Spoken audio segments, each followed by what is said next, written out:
Elles disent qu'elles cultivent le désordre sous toutes ses formes.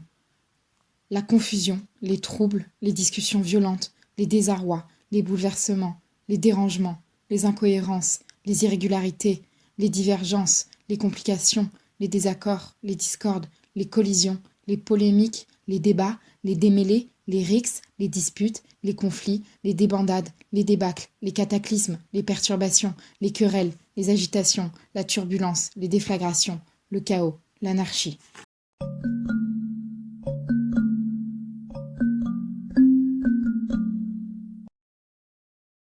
Elles disent: esclave, tu l'es vraiment si jamais il en fut. Ils ont fait de ce qui les différencie de toi le signe de la domination et de la possession.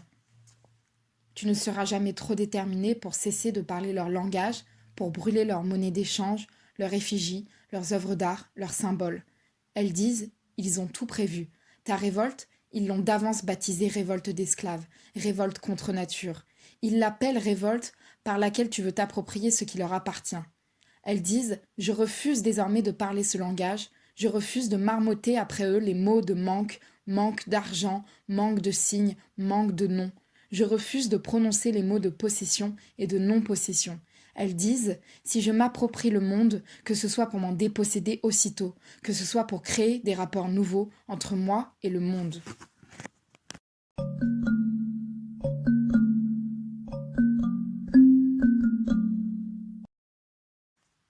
Elles disent qu'elles ont la force du lion, la haine du tigre, la ruse du renard, la patience du chat, la persévérance du cheval, la ténacité du chacal. Elles disent: je serai la vengeance universelle. Elles disent: je serai l'Attila de ces féroces despotes, cause de nos pleurs et de nos souffrances. Elles disent: et quand par bonheur toutes voudront se rallier à moi, chacune sera Néron également et mettra le feu dans Rome. Elles disent guerre à moi, elles disent guerre en avant. Elles disent qu'une fois qu'elles auront les armes à la main, elles ne les abandonneront pas. Elles disent qu'elles secourront le monde comme la foudre et le tonnerre.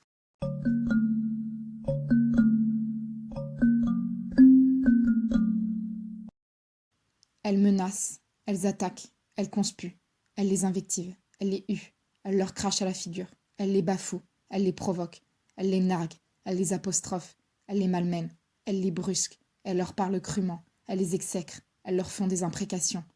Une si parfaite fureur les habite qu'elles bouillonnent, elles tremblent, elles suffoquent, elles grincent des dents, elles écument, elles flamboient, elles jettent feu et flamme, elles bondissent, elles vomissent, elles se déchaînent. Alors, elles les mettent en demeure.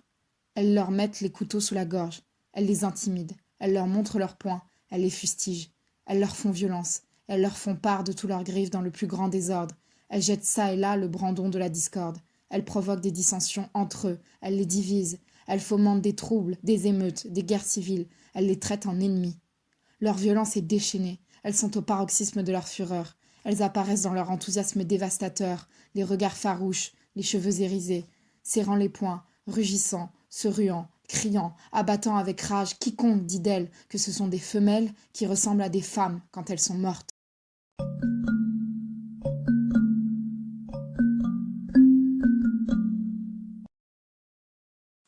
Elles disent: malheureuse, ils t'ont chassée du monde des signes, et cependant ils t'ont donné des noms, ils t'ont appelée esclave, toi malheureuse esclave.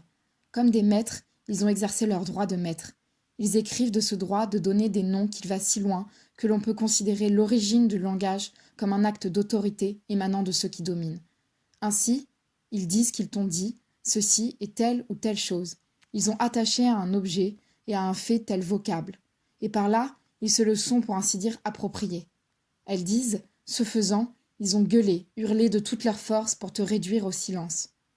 Elles disent: le langage que tu parles t'empoisonne la glotte, la langue, le palais, les lèvres. Elles disent: le langage que tu parles est fait de mots qui te tuent.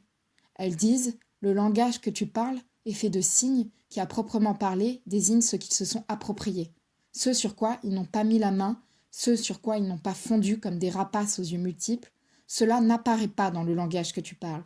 Cela se manifeste juste dans l'intervalle que les maîtres n'ont pas pu combler avec leurs mots de propriétaire et de possesseur. Cela peut se chercher dans la lacune, dans tout ce qui n'est pas la continuité de leur discours, dans le zéro, le haut, le cercle parfait que tu inventes pour les emprisonner et pour les vaincre.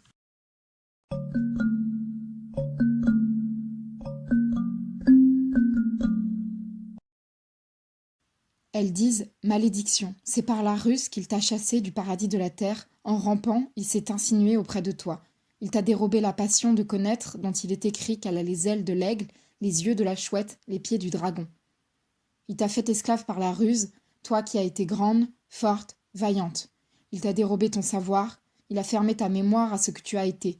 Il a fait de toi celle qui n'est pas, celle qui ne parle pas, celle qui ne possède pas, celle qui n'écrit pas. Il a fait de toi une créature vile et déchue. Il t'a bâillonné, abusé, trompé. Usant de stratagèmes, il a fermé ton entendement. Il a tissé autour de toi un long texte de défaite qu'il a baptisé nécessaire à ton bien-être, à ta nature. Il a inventé ton histoire. Mais le temps vient où tu écrases le serpent sous ton pied, le temps vient où tu peux crier, dressée pleine d'ardeur et de courage, le paradis est à l'ombre des épées.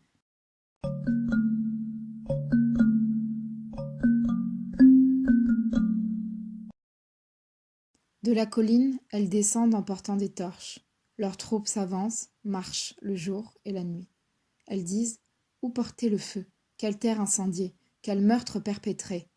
Elles disent « Non, je ne me coucherai pas. Non, je ne me reposerai pas, mon corps fatigué, avant que cette terre à qui je fus si souvent comparée, bouleversée de fond en comble, soit à jamais incapable de porter des fruits. » Elles allument les pins, les cèdres, les chênes-lièges, les oliviers. L'incendie se propage avec une extrême rapidité. Il y a d'abord comme un grondement lointain. Puis, c'est un ronflement qui enfle et qui finit par couvrir leur voix. Elles, alors plus rapides que le vent, s'enfuient, portant de toutes parts le feu et la destruction. Leurs cris et leur fureur luttent avec le bruit de l'incendie.